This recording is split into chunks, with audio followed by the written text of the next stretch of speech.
complete March and April plan to secure at least 650 marks. अगर आपने मेरे इस प्लान को डेडिकेटेड होके मार्च और अप्रैल में फॉलो कर लिया तो मेरा दावा है कि आपके 650 नंबर आके ही रहेंगे, क्योंकि ये प्लान जो है लास्ट 5 साल से मैं शेयर कर रहा हूं और इस 5 साल में काफ़ी रिजल्ट देखा जाया है, काफ़ी रिजल्ट मैंने देखे हैं और बच्चों के सिलेक्शन हुए हैं। मैं ये नहीं कह रहा हूं कि मैंने रैंक प्रोड्यूस किया है, मैं ये नहीं कह रहा हूं कि मेरे बच्चे खाली एम्स में गए हैं, एमएमसी में गए हैं, किंग जॉर्ज में गए हैं, बट मैं ये दावे के साथ कहना चाहूँगा कि मेरे बच्चे इंडिया के हर एक मेडिकल कॉलेज में हैं, वो सेलेक्ट हुए हैं और गवर्नमेंट मेडिकल कॉलेज में हैं और अपना एमबीबीएस कर रहे हैं। आप ट्रैक देख लीजिएगा, रिकॉर्ड देख लीजिएगा, आपको पता चल जाएगा। मेरे इस चैनल पे इंटरव्यू देख लीजिएगा, आपको खुद पता चल जाएगा। तो आज जो मैं प्लान बता रहा हूं, अगर आप डेडिकेटेड होके, बिल्कुल सीरियस होके अगर आपने कर लिया तो 101%, 101% आपके 650 नंबर आके ही रहेंगे। एक दो शर्त है इसमें। पहला शर्त ये है कि मार्च के पहले आपका कोर्स खत्म होना चाहिए। ये बहुत इंपॉर्टेंट शर्त है। अगर आपका कोर्स मार्च के पहले खत्म नहीं है तो 650 नंबर लाना मुश्किल है। ये बड़ा अजीब सा लग रहा है क्योंकि कोई भी टीचर ऐसे कहे तो अच्छा नहीं लगता है और मैं चाहता हूं कि आप सबका सिलेक्शन हो, आप सबके मार्क्स आए, आप सबका नाम हो, आपके पिताजी माताजी खुश हो जाएं कि मेरे बच्चे का सिलेक्शन हुआ है। ये हर कोई चाहता है, मैं भी दिल से चाहता हूं। बट क्या करें, इस नीट के एग्जाम इतना कॉम्पिटिटिव है, इतना कॉम्पिटिटिव है कि थोड़ा सा भी अगर आप चूक कर देंगे तो आपका सिलेक्शन नहीं होगा। सिलेक्शन सिर्फ 1% बच्चों का होता है, 99% बच्चे फेल हो जाते हैं।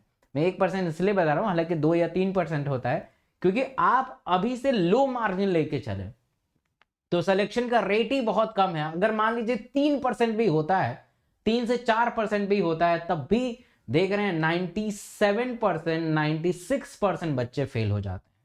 तो फेल होने की तादाद ज्यादा है, इसलिए बिल्कुल सीरियस होकर पढ़ना है और कोशिश करना है कि अगर आपका कोर्स खत्म नहीं हुआ है तो 1-2 दिन में फटाफट जल्दी जल्दी कोर्स को खत्म कर लीजिए। तो आइए प्लान को शुरू करते हैं। प्लान में सबसे इंपॉर्टेंट है आपको ये समझना कि स्टडी साइकिल क्या होता है। स्टडी अगर साइकिल समझ लेंगे, क्योंकि मार्च और अप्रैल में आप कोर्स को खत्म मत करिए, मार्च और अप्रैल में अपने बैकलॉग को खत्म नहीं करना है। इस मार्च और अप्रैल में आप, ऐसा नहीं है कि कोई कमजोर टॉपिक है तो उसको आप पढ़ रहे हैं, ऐसा नहीं करना है। इस मार्च और अप्रैल में आपको इस प्रॉपर स्टडी साइकिल को फॉलो करना है। तो क्या है स्टडी साइकिल?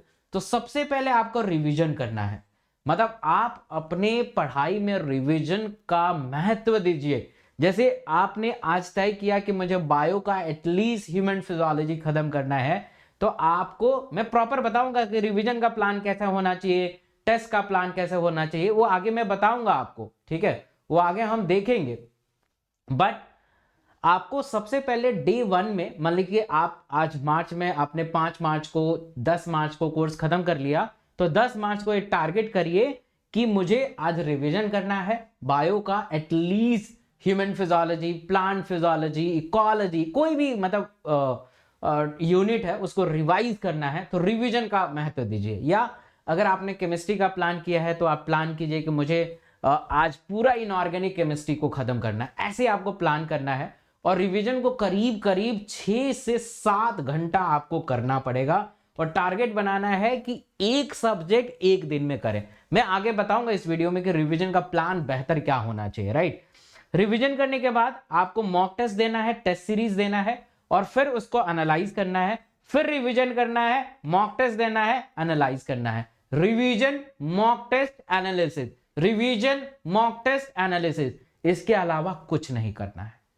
इसके अलावा आप कोई चैप्टर को या कोई बैकलॉग को कंप्लीट नहीं करेंगे। रिवीजन करेंगे, मॉक टेस्ट देंगे, उसको एनालिसिस करेंगे कि गलत क्यों हुआ है, गलत के क्या कारण है, फिर से दोबारा मैं मॉक टेस्ट दूं, फिर से दोबारा अगर मैं टेस्ट दूं तो वो गलत दोबारा ना हो। रिवीजन करेंगे, टेस्ट देंगे, एनालिसिस करेंगे, बस यही करना है, इसके अलावा और कुछ नहीं करना। आइए समझते हैं रिवीजन का प्लान कैसे होना चाहिए। तो टारगेट वाइज स्टडी बनाना चाहिए कि मुझे आज ये टारगेट मिला है कि ह्यूमन फिजियोलॉजी खत्म करना है, तो टारगेट वाइज स्टडी प्लान बनाइए। आज मुझे टारगेट मिला है कि फिजिक्स में ग्रेविटेशन और वर्क एनर्जी पावर खत्म करना है, तो खत्म करना है, उसको प्रॉपरली रिवाइज करना है, उसके सारे कंसेप्ट को देखना है, कौन कौन से फॉर्मूले उसमें यूज होते हैं वो देखना है।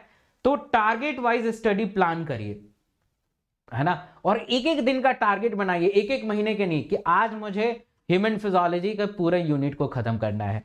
यूनिट वाइज रिवीजन प्लान करिए। हालांकि यूनिट बायो में है, केमिस्ट्री में है, फिजिक्स में नहीं है, केमिस्ट्री में भी थोड़े थोड़े हैं।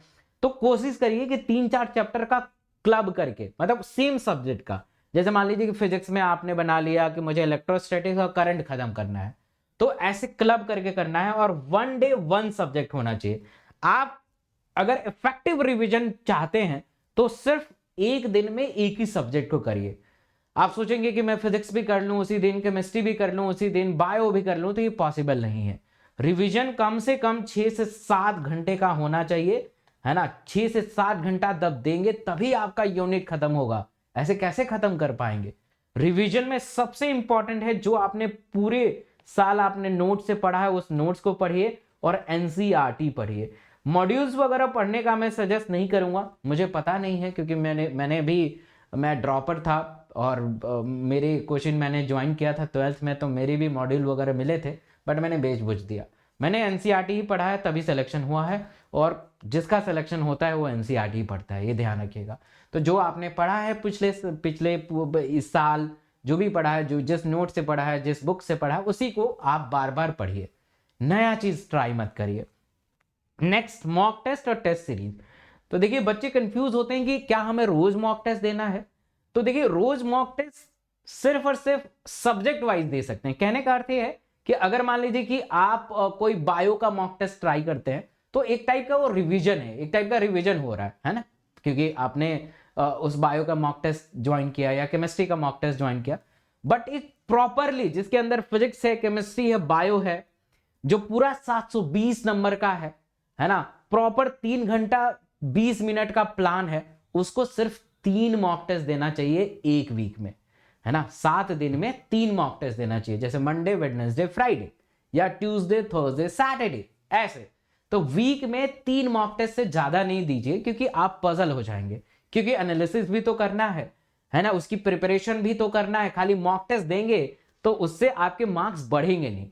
टेस्ट सीरीज और मॉक टेस्ट देने के मतलब क्या होते हैं, जिससे आपके मार्क्स बढ़े, आपका प्रैक्टिस इनहांस हो, आपकी स्पीड बढ़े, एक्यूरेसी बढ़े, यही तो चाहते हैं, है ना, आपका सिलेक्शन हो। बट आप बहुत ज्यादा मॉक टेस्ट देंगे तो उससे कुछ नहीं होगा। तो लिमिटेशन करिए, जैसे आपने कोई ऑफलाइन या ऑनलाइन जो भी टेस्ट सीरीज ज्वाइन किया होगा, तो उसको लिमिटाइज कर दीजिए कि मतलब मुझे तीन ही टेस्ट देना है वीक में, इससे ज्यादा नहीं देना है। तो ये इंपॉर्टेंट है। अगर आप चाहते हैं कि मुझे पूरे सब्जेक्ट, एक ही सब्जेक्ट का टेस्ट देना है, तो मैं 8 बजे अनअकैडमी के ऊपर 8 बजे अनअकैडमी के ऊपर बायोलॉजी का फुल मॉक टेस्ट लेता हूँ, बायोलॉजी का फुल मॉक टेस्ट लेता हूँ, और ये फ्री है। इस वीडियो के डिस्क्रिप्शन बॉक्स में मेरा लिंक मिल जाएगा टेलीग्राम का, उससे जुड़ जाइएगा। और ये क्वेश्चन का लेवल जब आप देखेंगे तो मजा आ जाएगा। एनसीईआरटी बेस्ड पेपर रहता है, बहुत मजेदार है, और पूरे अनअकैडमी पे ट्रेंडिंग में रहता है, तो आप सब ज्वाइन कर सकते हैं, मजा आ जाएगा। अब बात करते हैं एनालिसिस की, कि जब आप पेपर दे के आए तो प्रॉपरली उसको एनालिसिस करना है कि कौन से क्वेश्चन गलत हुए, क्यों गलत हुआ, इतना रिवीजन करने के बाद, इतना पढ़ने के बाद गलत कैसे हो गया, मुझे वो क्वेश्चन आया क्यों नहीं। तो आपको उस सब्जेक्ट पे जाना है। फिजिक्स, मान लीजिए फिजिक्स है, कौन सा टॉपिक है, कौन सा उसमें कंसेप्ट लगा है, कौन सा फॉर्मूला लगा है, उस पर प्रॉपर एनालाइज करिए, ताकि दोबारा अगर टेस्ट दे तो ऐसी गलती ना हो, कभी भी ना हो। बायो में भी मेक श्योर हो जाइए कि जो आपने किया है वो गलत अगर हो गया है तो क्यों गलत हुआ है। एनालिसिस बहुत इंपॉर्टेंट है, और इस एनालिसिस में करीब से करीब 6 से 7 घंटे लग जाते हैं। तो जब भी टेस्ट दे के आए उसके अगले दिन एनालिसिस करिए, क्योंकि उस दिन आप थक जाते हैं, तो उसके अगले दिन एनालिसिस करना इंपॉर्टेंट है।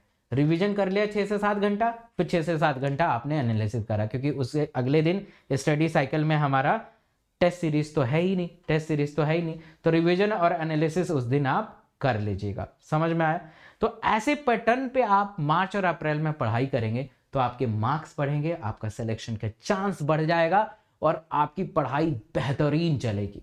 इस वीडियो को जरूर लाइक कर दीजिएगा, चैनल पर नए हैं तो चैनल को जरूर सब्सक्राइब कर दीजिएगा। Thank you so much.